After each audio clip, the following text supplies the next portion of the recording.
Aloha, I am the draft specialist, and welcome back for another episode of Brews and Buds. I have my buddy here, Cam, coming in for his first time, so he's going to try some delicious beer with me today. First, I'd like to say thank you to Uncle Carl and Uncle Paul for the Libbey's glass. These are Belgian ale snifters. They are awesome. They're heavy, they're a pint, they're a lot bigger than what we were expecting, and very, very grateful and gracious for this gift. We're going to turn these into special glasses. We're going to try and get them laser etched. So if anyone knows anyone who knows anyone who knows anyone who knows how to do that, let us know, because we're going to get some custom made stuff out here. It would be really awesome.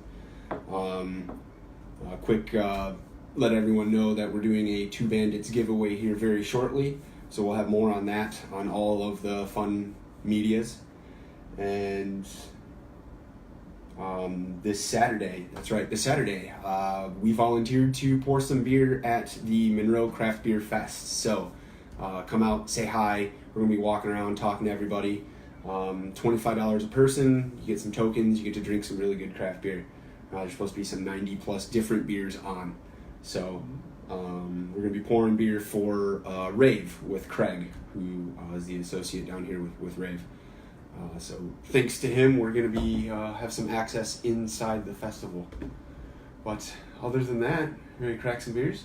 I'm ready. All right. So you want to go seasonal or otherwise? Let's go seasonal. Seasonal. All right. Why not?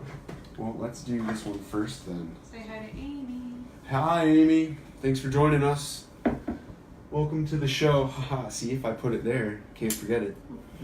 This is the Oktoberfest, Patron Saint Oktoberfest by Wisconsin Brewing Company. I'm unfamiliar with them. We, again, got this one. We did a trip back home. Had some fun there. Picked up some beer in Wisconsin on the way home. Cool. And this was one of them that I decided to pick up. Like I said, I know nothing about it, but I wanted to get some seasonals in from Verona, Wisconsin. So let's try an Oktoberfest. It's got some really good color to it. Yeah, allow me. Thank you. No problem. There you go. There you go, babe. Enjoy. Wow, that's got a really dark it's got a really good amber to it. But it's got some clarity.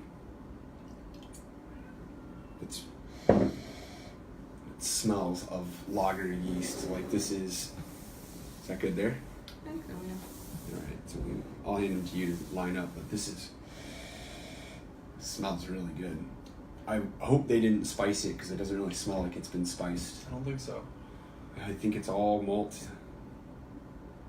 And I wonder if they... It smells like honey to me. I wonder if they use like crystal malt or something. Honey?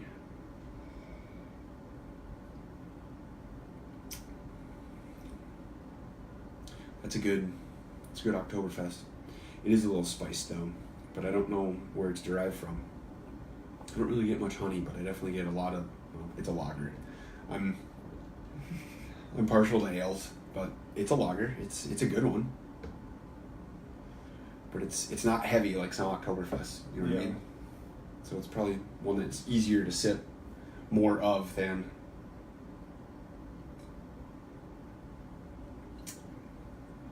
I mean, it's really crisp and refreshing. It's nice and cold too. That's the way I like Oktoberfest. I know a lot of people like them a little, as they warm up, they sweeten. But I always like lagers really, really cold.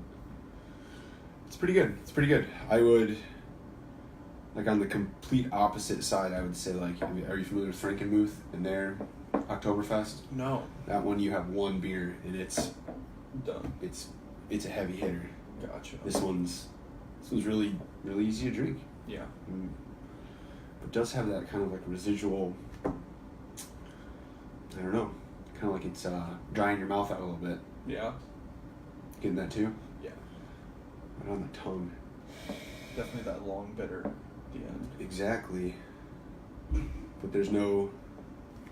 I mean, it's well-rounded beer.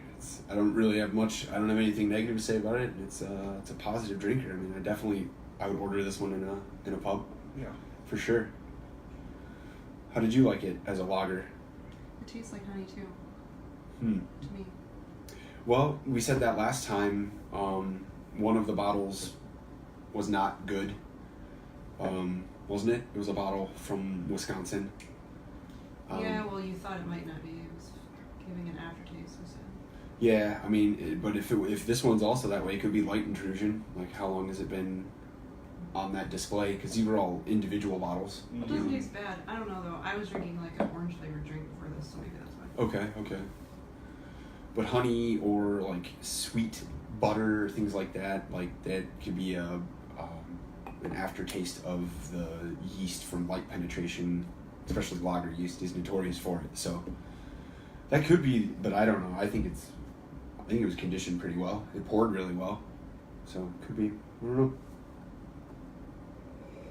I didn't get it as much in the last sip, so maybe it was just what I was having beforehand. Right on. Oh, it was a good one.